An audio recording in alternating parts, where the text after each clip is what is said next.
गीता कर्म की व्याख्या करती है। जो गीता का प्रमुख विषय है वो कर्म की व्याख्या है। गीता कर्म के ऊपर चलती है।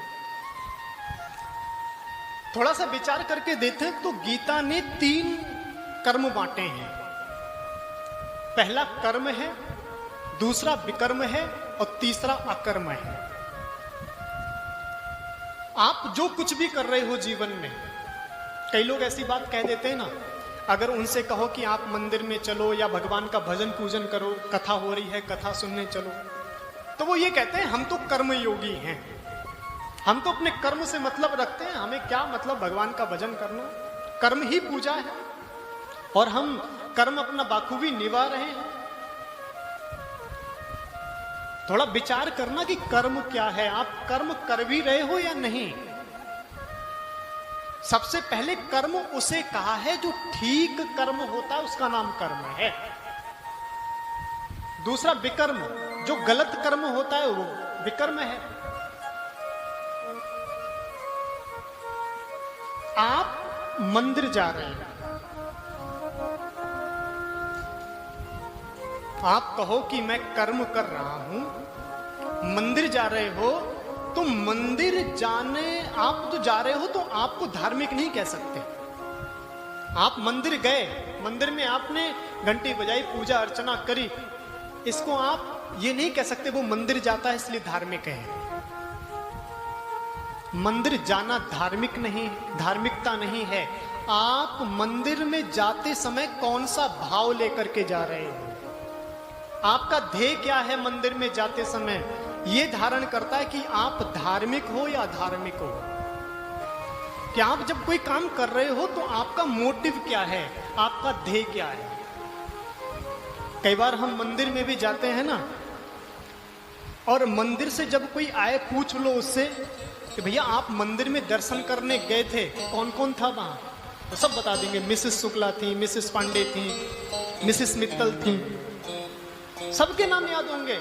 भैया मिस्टर मिसेस वहां बांके बिहारी और राधा रानी भी तो थी, उनका ध्यान नहीं। कई बार मैंने ये प्रैक्टिकल किया है। कई लोग दर्शन करने जाते हैं, जब दर्शन करके आ जाते हैं तो उनसे पूछो कि दर्शन हो गए, बोले हाँ महाराज हो गए। उनसे पूछ लो कि आपने मंदिर में गए, दर्शन किया, ये बताओ ठाकुर जी पोशाक किस रंग की पहने थे, माथा पकड़ लेते हैं, पता ही नहीं चलता। तो आप मंदिर में जा रहे हो, किस हेतु से जा रहे हो, वो आपका जो मोटिव है वो निर्धारित करता है कि आप धार्मिक हो या अधार्मिक हो। यहां जो गीता कहती है वो कर्म उनके लिए नहीं, गीता कहती है कर्म योगी बनो। हम कहते रहे कि हम कर्म कर रहे हैं, जीवन में हमें अब कुछ करने की आवश्यकता नहीं है, लेकिन आप गीता के अनुसार कर्म नहीं कर रहे हो। क्यों? गीता केवल कर्म के लिए नहीं कहती है, गीता कहती है कर्म योगी बनो। आपका कर्म भी योगी की तरह होना चाहिए। कर्म कर रहे हो फिर भी भय है, मन में ईर्ष्या है, दूसरे से द्वेष है, तो ये कर्म योगी की व्याख्या नहीं हुई। आपका कर्म ही आपके भाग्य का निर्धारण करता है, निर्धारित करता है। आपका जैसा कर्म होगा। आप इस गृहस्थ में रह करके, आप इस संसार में रह करके, जैसे आप कमल के पुष्प को चढ़ाते हो, तो कमल का पुष्प जैसे कीचड़ से ऊपर उठा हुआ रहता है, ऐसे ही संसार में रह करके, संसार की गंदगी से दूर रह करके आप कर्म करते हो, वो आपका कर्म योग कहलाता है, वो कर्म योग कहलाता है। बिल्कुल पवित्रता के साथ, निश्चल भाव से, निष्काम भाव से जो कर्म किया जाए, जीवन में समग्र पवित्रता हो। आजकल चलता ना, एक ट्रेंड बना दिया है, सब तो कोई व्यापारी हो, व्यापार करने जाए तो वो कहता है कि व्यापार में तो थोड़ा बहुत चलता है, थोड़ी अगर मिलावट कर दी, किसी को छल लिया, किसी को धोखा दे दिया, तो ये तो थोड़ा बहुत चलता है। जैसे थोड़ा बहुत चलता है, थोड़ा बहुत चलता है, यही जो थोड़ा बहुत जो है ना, यही आपके भाग्य में थोड़ा बहुत होता है।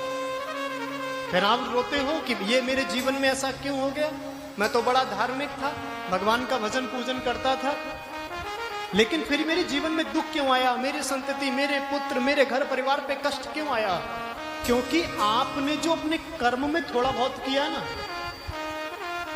वो ही थोड़ा बहुत आपके भाग्य में हो रहा है। आप जैसा कर्म करोगे आपका भाग्य उसी के अनुसार निर्धारित होगा।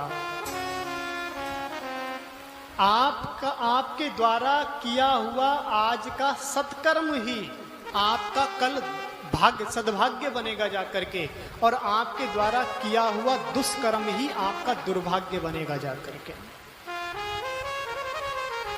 अगर आप लोगों से कहा जाए कि आप अपने परिवार की किस्मत लिखिए, आप अपने पुत्र की किस्मत लिखिए,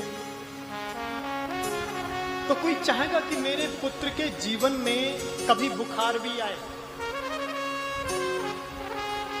थोड़ा बहुत 5-10 मिनट के लिए, फिर 1-1.5 घंटे के लिए, ज्यादा नहीं 108 डिग्री बुखार आ जाए, कोई नहीं चाहेगा।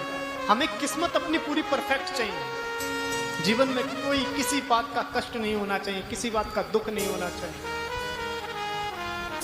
लेकिन हम अपने कर्म में थोड़ा बहुत करते हैं। अगर आपका कर्म शुद्ध है तो आपका भाग्य भी सद्भाग्य बनेगा जाकर के।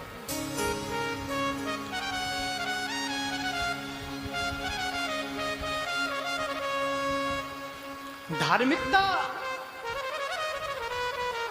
आप विचार करें, जैसे कि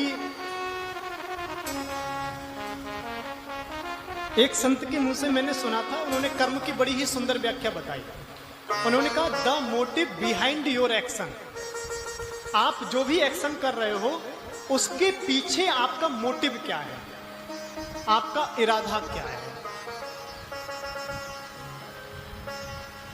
डाकू जो होता है ना, वो मुंह ढक के आता है, मुंह ढक के चोरी करता है, दूसरों को ठगता है। कोई व्यक्ति उसको पकड़ ले तो पुलिस में रिपोर्ट करा देता है, उसको जेल करा देता है।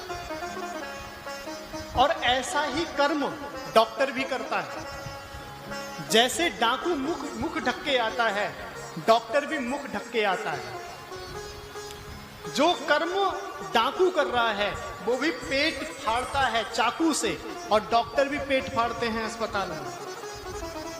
जब वह डाकू पेट फाड़ता है तो आप पुलिस में रिपोर्ट लिखा देते हैं, और जब डॉक्टर पेट फाड़ता है तो आप स्टैम्प पेपर पे सिग्नेचर कर देते हो कि मर गए तो डॉक्टर साहब की जिम्मेदारी नहीं है। कर्म दोनों का एक है, लेकिन कर्म के पीछे मोटिव अलग अलग है, ध्येय अलग अलग है। वो डाकू जो चाकू मार रहा है वो आपको मारने के लिए मार रहा है, डॉक्टर जो चाकू मार रहा है वो आपको बचाने के लिए मार रहा है। तो आपका ध्येय क्या है?